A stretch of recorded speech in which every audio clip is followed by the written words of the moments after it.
ఈరోజు 2024 సంవత్సరము boiler bill మీద మాట్లాడడానికి అవకాశం ఇచ్చినటువంటి ప్రధానమంత్రి వర్యులైనటువంటి శ్రీ నరేంద్ర మోదీ గారికి మరియు ఆంధ్ర రాష్ట్ర ముఖ్యమంత్రి వర్యులైనటువంటి గౌరవనీయులైన నారా చంద్రబాబు నాయుడు గారికి నా యొక్క ధన్యవాదాలు తెలియజేస్తున్నాను।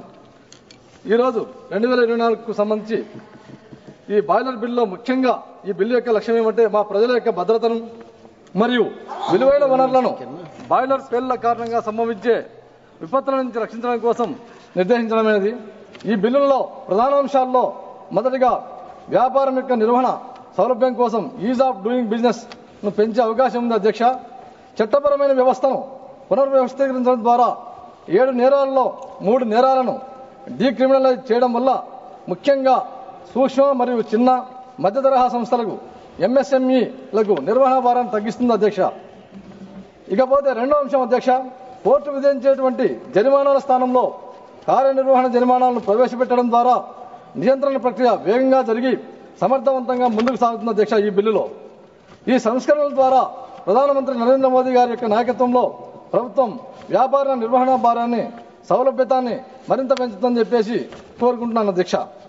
ఇకపోతే అధ్యక్ష, మా గౌరవనీయ ముఖ్యమంత్రి వర్యుడు నారా చంద్రబాబు నాయుడు గారు ఆంధ్రప్రదేశ్లో వారి యొక్క నాయకత్వంలో వ్యాపార నిర్వహణ వేగం పెంచి గత 3 నెలల్లో ఈజ్ ఆఫ్ డూయింగ్ బిజినెస్ మరియు స్పీడ్ ఆఫ్ డూయింగ్ బిజినెస్ పెట్టి 9,700 కోట్ల తయారీ పెట్టుబడులను ఆకర్షించి రాష్ట్రంలోనే పురోగతిని సాధించి ఆంధ్రప్రదేశ్ యొక్క సంపదను సృష్టించడంలో మరియు సమాజ హితాన్ని సమతుల్యం చేయడంలో తన సామర్థ్యానికి నిదర్శనం అని చెప్పేసి తెలియజేస్తున్నాను అధ్యక్ష।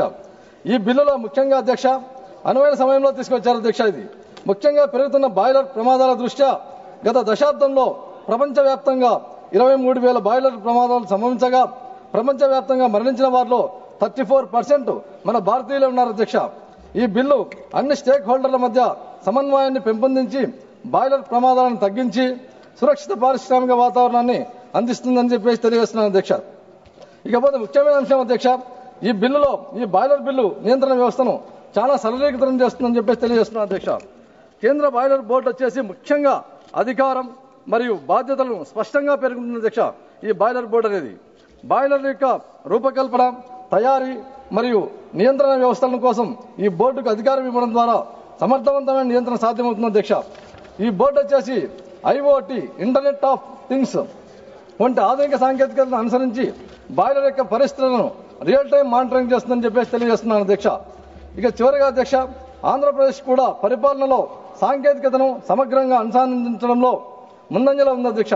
రాష్ట్ర ప్రభుత్వం మరియు గేట్స్ ఫౌండేషన్ ద్వారా ఈ మధ్య తాజా భాగస్వామ్యం ద్వారా ఆరోగ్యం, విద్య, వ్యవసాయం మరియు మెడ్టెక్ వంటి రంగాలను అభివృద్ధి చేయడానికి అత్యాధునిక సాంకేతికతను ఉపయోగించారు అధ్యక్ష। ఇక అమరావతిలో మా దూరదృష్టి గల ముఖ్యమంత్రి గారు నారా చంద్రబాబు నాయుడు గారు డీప్ టెక్ భవనాన్ని స్థాపించి సాంకేతిక సామర్థ్యాలను పెంపొందించేందుకు ప్రణాళికలు సిద్ధం చేస్తున్నారు అధ్యక్ష। అయితే ఈ మహత్తరమైన లక్ష్యాలను సాధించడానికి స్వర్ణాంధ్ర 2047 దిశగా రాష్ట్ర భవిష్యత్తును అభివృద్ధి చేయడానికి కేంద్ర ప్రభుత్వం యొక్క మద్దతును కోరుతున్నాం అధ్యక్ష। ఇక ఫైనల్ గా అధ్యక్ష, కేంద్ర ప్రభుత్వం ఆధునిక అవసరాలకు అనుగుణంగా కౌలిని యుగం అనే బాయిలర్ చట్టం ద్వారా 1924 పునఃసమీక్షించేందుకు తీసుకున్న అవసరమైన చర్యలను ప్రశంసిస్తున్నాను అధ్యక్ష। భారతదేశం యొక్క పారిశ్రామిక రంగ భద్రత మరియు పెరుగుదల కోసం ఈ చట్టానికి మేమంతా మద్దతు ఇస్తున్నాం అధ్యక్ష। ధన్యవాదాలు। Thank you.